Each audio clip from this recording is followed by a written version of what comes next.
I see signs of impatience on Trump's side. He doesn't like to be, played for a fool. Hello and welcome to Frontline for Times Radio with me, Kate Gerbeau. And today we are joined by Lord Peter Ricketts. Lord Ricketts has 40 years' experience as a British diplomat and was the UK's National Security Advisor from 2010 to 2012. Lord Ricketts, good to see you again. Thank you for joining us on Frontline. Good to be with you, Kate. So in King Charles's speech, because all the talk has been about the state visit by Donald Trump to London, which is taking place now, we haven't had the press conference after the big meeting at Chequers that's taking place today between Trump and Keir Starmer, but we'll talk anyway. The speech last night at the state banquet, King Charles spoke of how tyranny threatens Europe, of how we stand together in support of Ukraine to deter aggression and secure peace. It's certainly making the headlines in Ukraine. It was quite a deft move there by the King, wasn't it? Yes, it was, Kate. I mean, it came after a day of pageantry and pomp, emphasising the deep historical links between the UK and the US. And there'd been plenty of reference as well to our shared experience in the Second World War, our shared values. And the King put it into that context, that we've been here before, we've been shoulder to shoulder before against tyranny, and we are now against Putin in Ukraine. And put like that, I think it was very hard for Donald Trump to do anything other than nod in agreement at that moment. So it was a deft piece of subtle royal diplomacy to prepare the ground for the political discussions today. Yes, and one of the big questions then today is when President Trump does meet the British Prime Minister at his country residence in Chequers, how he'll be able to persuade him to take a tougher stance against Vladimir Putin on Ukraine. How do you go about it? Keir Starmer's got quite a good track record, I think, in Trump handling. You'll recall that he picked up the pieces after that awful car crash in the Oval Office between Trump and Zelensky earlier in the year. And he brought Zelensky to the UK, and he also engaged in some very deft diplomacy with Trump, I think being quite firm with him in private, being supportive in public, avoiding direct rows with him. And I expect he'll use the same tactics today. Looking back to that period, actually, Donald Trump has travelled quite a long way, I think, in his attitude towards Russia and Ukraine. Certainly there are signs of impatience with Putin, quite rightly. After that Alaska summit between Putin and Trump, there was absolutely nothing back from Putin. In fact, the reverse. He doubled down, he stepped up the attacks, the drone attacks, the incursions into Poland. And I see signs of impatience on Trump's side. He doesn't like to be, played for a fool. And I think Keir Starmer can work on that. And there are a number of specific propositions they can talk about. But most of all, I think Keir Starmer has to go on with his campaign to bring Donald Trump to see that Zelensky, has been deeply wronged. Ukraine is the victim of oppression and aggression, and he has got to put more of his weight, that of America, into bringing Putin to a negotiating table. And within hours of his arrival in the United Kingdom, Reuters was reporting the approval of the first US weapons aid package for Ukraine under the Trump administration, including air defences that Europeans buy on Ukraine's behalf. Is this cause for optimism then? I think it is. I mean, I think it's another, incremental step in the same direction. Trump doesn't want to pay for more military aid to Ukraine, but he's perfectly happy to sell weapons to the Europeans who can then deliver them to Ukraine. And what matters is that the vital equipment gets to the front line in Ukraine. The air defense equipment, the ammunition, the missiles, all of that is needed urgently. And if the best way to do it is by the Europeans spending their money and getting the equipment to Ukraine, well, so be it. And I think that is now happening. I think that is a good sign. Whether it was a coincidence or not that it was timed with the arrival of Trump in UK, I don't know. But I think it is a further incremental step in the direction of ensuring that the US is, to some degree, standing behind the Europeans in supporting Ukraine. Also ahead of the trip, at the Yalta European Strategy Conference in Kyiv, the US envoy to Ukraine warned European leaders who might be frustrated with Donald Trump's apparent softness so far on Vladimir Putin to not put him in a position where he thinks he's being used. He described it as probably the worst place you can be with him. The state visit, you could argue, is the best place you could be with him. How do you make the effects last? Well, of course, this has had a real impact. I think Donald Trump loves the royal family. He's got these family attachments to Scotland. We can do no more in terms of showing respect for a foreign dignitary than a state visit at Windsor Castle. And I think Donald Trump is sensitive to that. The King handled him very well. So how do you now translate that into action? I think Trump is influenced by the last people he's spoken to, and the fact that the British have had him here for 2 days, able to keep the message coming from the King subtly, I hope from Keir Starmer more forcefully, that American support for Ukraine is needed. I mean, that will have an impact in the short term.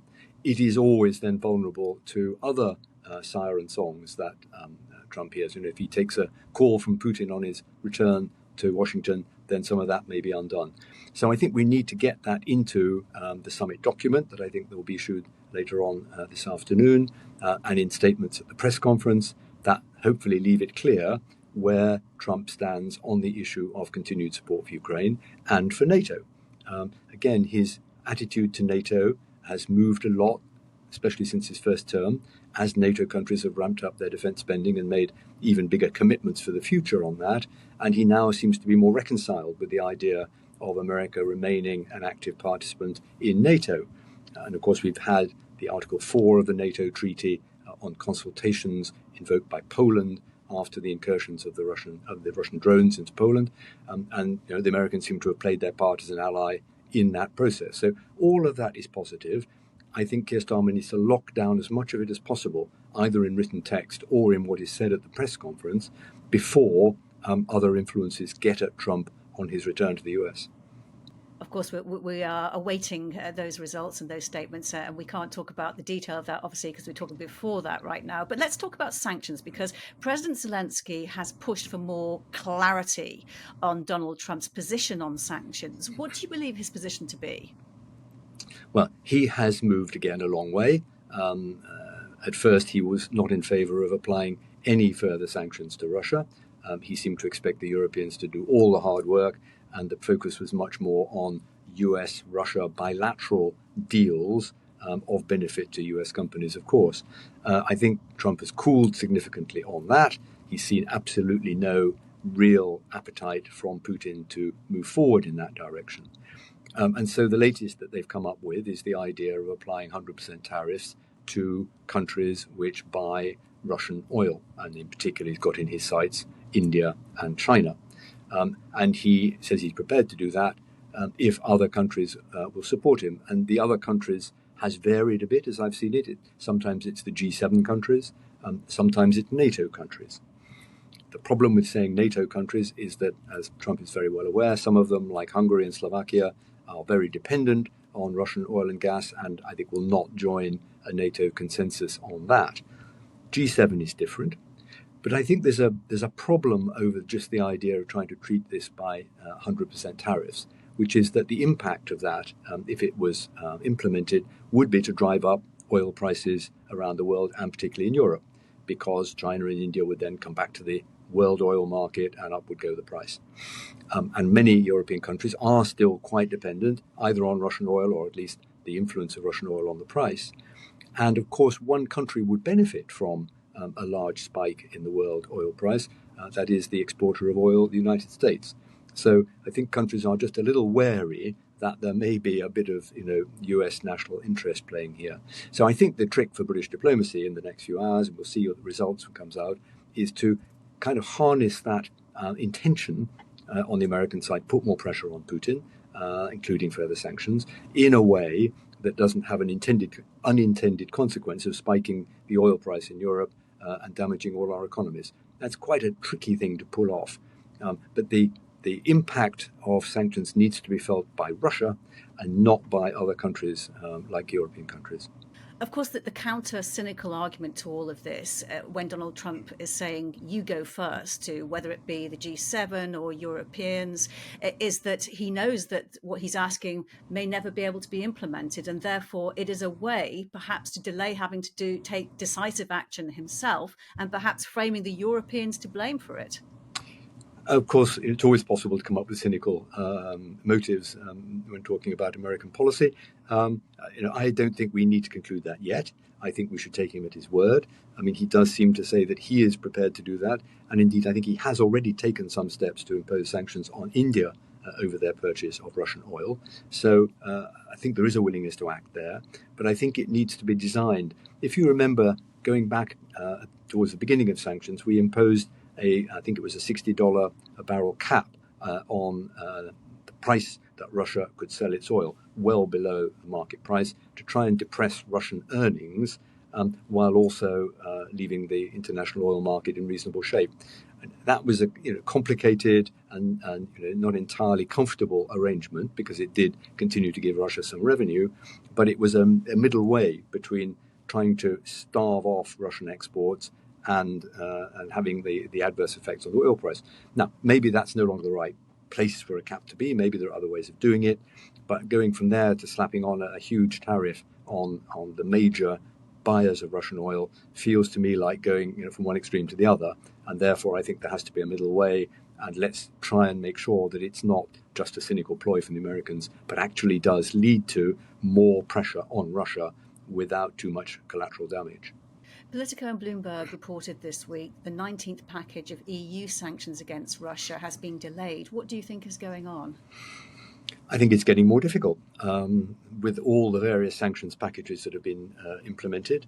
Of course, now we're getting into areas where European countries themselves risk suffering damage from the application of sanctions, and therefore it's getting more and more uphill.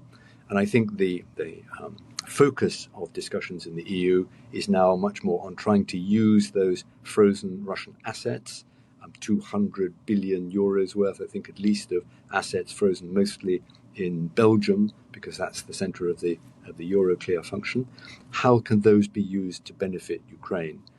Many European countries have been quite unwilling to simply expropriate the assets, seize the assets, thinking that would be difficult under international law, set difficult precedents. So are there other ways of smart financial engineering to use those assets that have now mostly matured and turn them into cash that can be sent to Ukraine?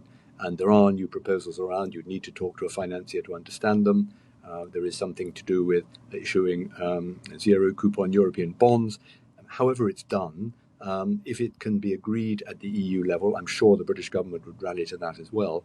That could yield significant money for reconstruction in Ukraine, running into the 100, 150, 200 billion euros, and of course would be extremely unwelcome in Moscow. They're already making threatening noises about implications of that, but that is probably the most significant step that European countries could take.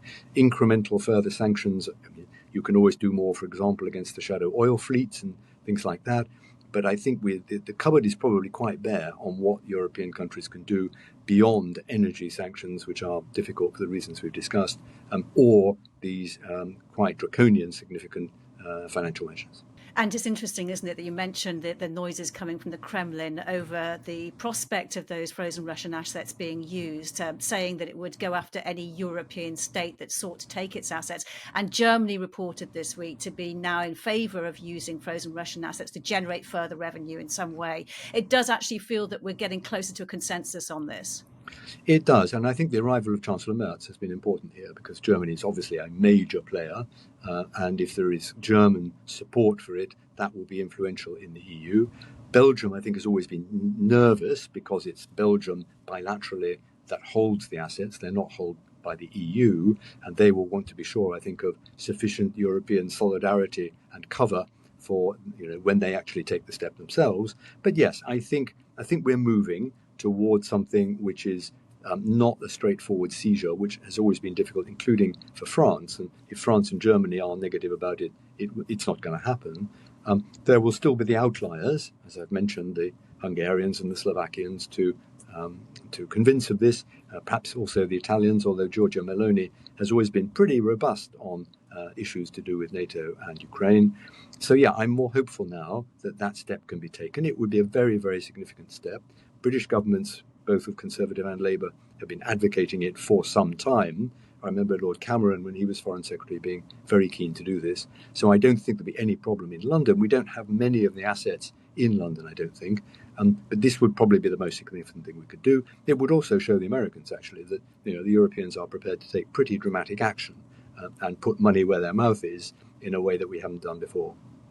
Let's talk about last week's incursion into Polish airspace of drones by Russia that has been met with this new NATO defensive operation, Eastern Sentry. It's to Yeah. bolster defences along NATO's entire eastern flank from the Baltic states to Romania and Bulgaria.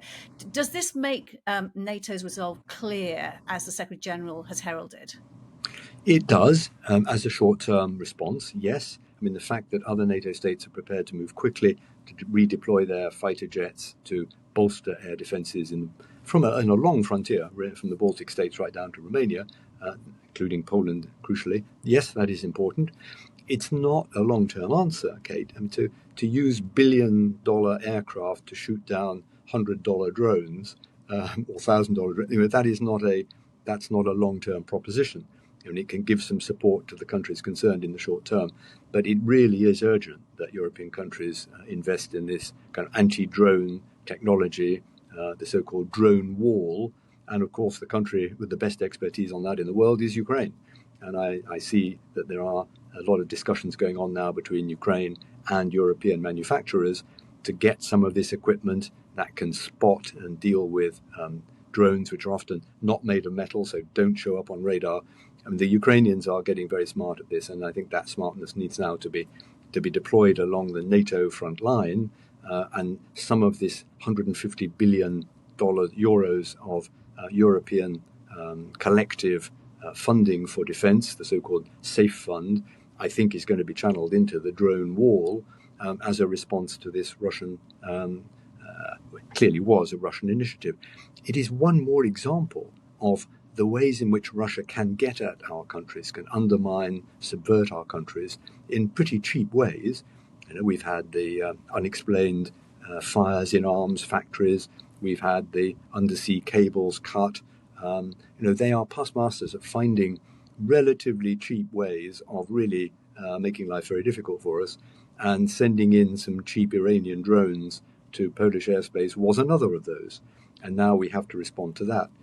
But it just shows broadly how important it is that we should be agile, and in some cases how badly adapted our own highly expensive defense kit is to the kinds of rather DIY warfare that is evolved in Ukraine with Russia and Ukraine trading cheap but very effective ways of attacking each other. And of course, also key must be right now is how NATO continues to deter this kind of incursion, this kind of behavior, because the danger must be that Russia will try and normalize it by doing little things that perhaps don't provoke quite enough of a reaction until it becomes accepted as normal.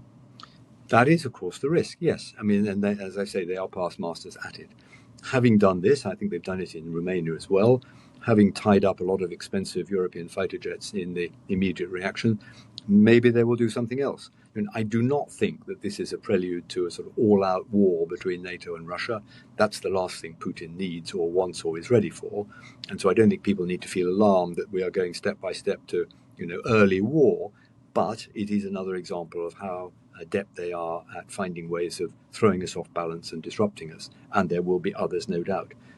But I think if we can put in place the kind of Ukrainian defences against drones, that would already be a very useful NATO response. It would show, our agility and that we are willing to invest quickly in the kind of rapidly innovating technologies that are going on in Ukraine all the time. But then we have to be ready for the next round of subversion, whether it's cyber attacks or other ways of subverting and disrupting our democracies. This is a continuing battle. And there is no end to it, I think, until Putin has decided that he can't win in Ukraine and is prepared to accept a ceasefire. Back, therefore, to the importance of today and Trump coming out clearly, shoulder to shoulder with Britain and the other Europeans in the spirit of the speeches that were exchanged last night, to show Putin he's making no progress at all in splitting us off from America in support for Ukraine. And we are now in the 8th month since Trump has tried to bring about a ceasefire in Ukraine. We're still going round in circles, it would seem. There was even a suggestion this week that President Zelensky might be invited back to Washington. Is this perhaps a small but closing window to break the cycle?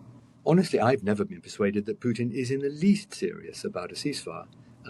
I think Trump's early hopes that he could somehow seduce Putin to the table with offers of trade goodies in the US-Russia relationship.